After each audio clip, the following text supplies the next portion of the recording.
Hello again! Sorry for the sporadic update schedule recently. Computer troubles, electricity troubles, work trouble, and getting sick all at once really kicked my ass. So let's not waste any more of you wonderful people's time. Today I am here to address a somewhat sporadic complaint I have seen that RWBY's 9th volume was filler. The short answer is that no.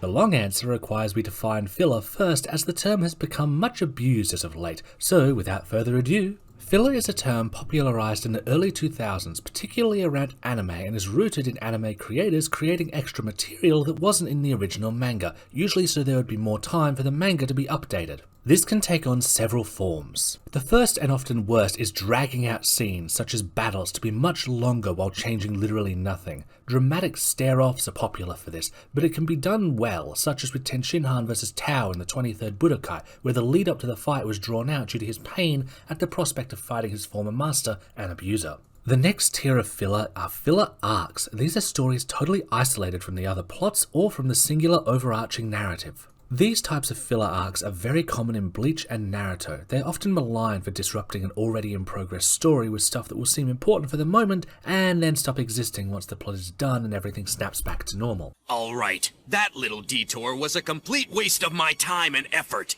So let's move on and pretend that nonsense never happened.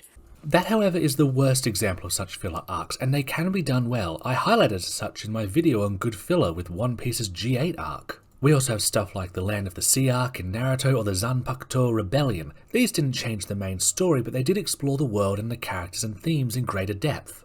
Finally, there is the middle ground between these two extremes, where unseen events are adapted for the viewer. The creators of the Dragon Ball anime used to love this, letting us see the training between Budokais or the trip to Namek, giving the cast little adventures that also help lay the groundwork for upcoming arcs. Then someone new took over and decided they hated fun, so instead we just got drawn out fight scenes. So, the general issue with filler arcs is rooted in them disrupting or not serving the main story, feeling like a waste of the audience's time and investment, as well as generally being seen as malignant in motives because it's about killing time over a story really wanting to be told. Oh, and fourth and finally is something that's not actually filler, but that some people have taken to calling filler. Namely, anything that doesn't immediately pertain to the main plot of beat the bad guy or whatever. This shows a terrible understanding of media because it reduces stories down to their bullet points with no interest in exploring the characters, themes, or setting. It is the most lifeless way to conceive of a story, hence this not counting as filler, but merely people misunderstanding the term. Now then,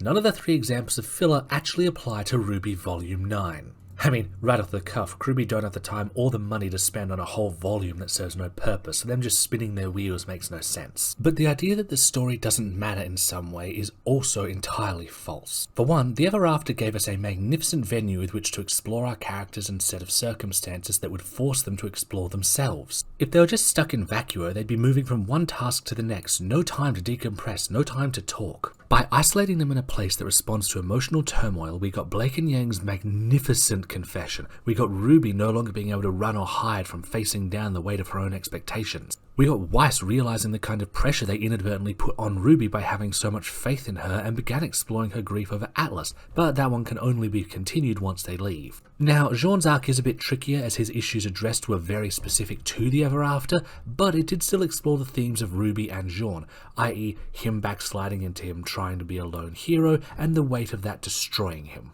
In essence, V9 can only be considered filler if you deem exploring the characters a waste of time, which if true, why engage with any media? Thematically, there was a lot going on, from the harrowing nature of being put on a pedestal as well as doing it to others, to processing grief and accepting change, as well as reaching the heart of RWBY's themes regarding balance. But balance is not two forces locked in never-ending battle.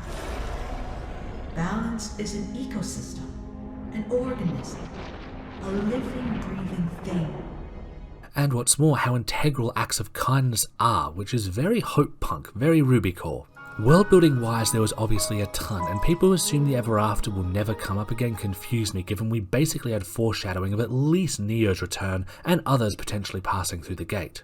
And as to the main plot, well, we literally met the Brother God's mother and saw the origins of life. We gained whole new insights into the warped ideals and powers of the very beings whose actions set the plot in motion and who are still waiting in the wings to kill everyone. Plus, we also saw how in-universe the powers of destruction are meant to be wielded, which feels very important given the sword under Vacuo. So yeah, Volume 9 doesn't fit any version of filler you can imagine. Now, there is one last argument to address. I definitely think it's the weakest argument, but I am a completionist at heart. All the important stuff happened in the last 2 episodes, so the rest of the volume was filler.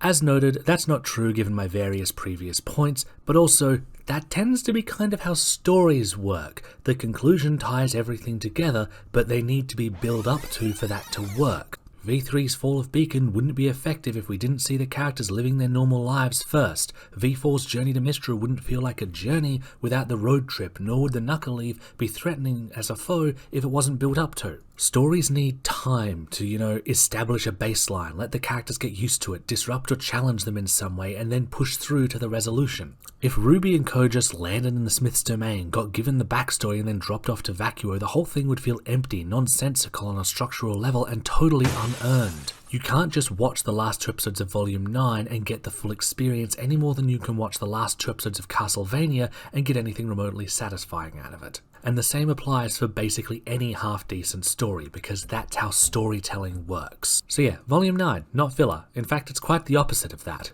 Now, if you would like to help support my work, please feel free to check out my Patreon and get early previews, or to commission 3D models on my Ko-fi. Thanks for stopping by.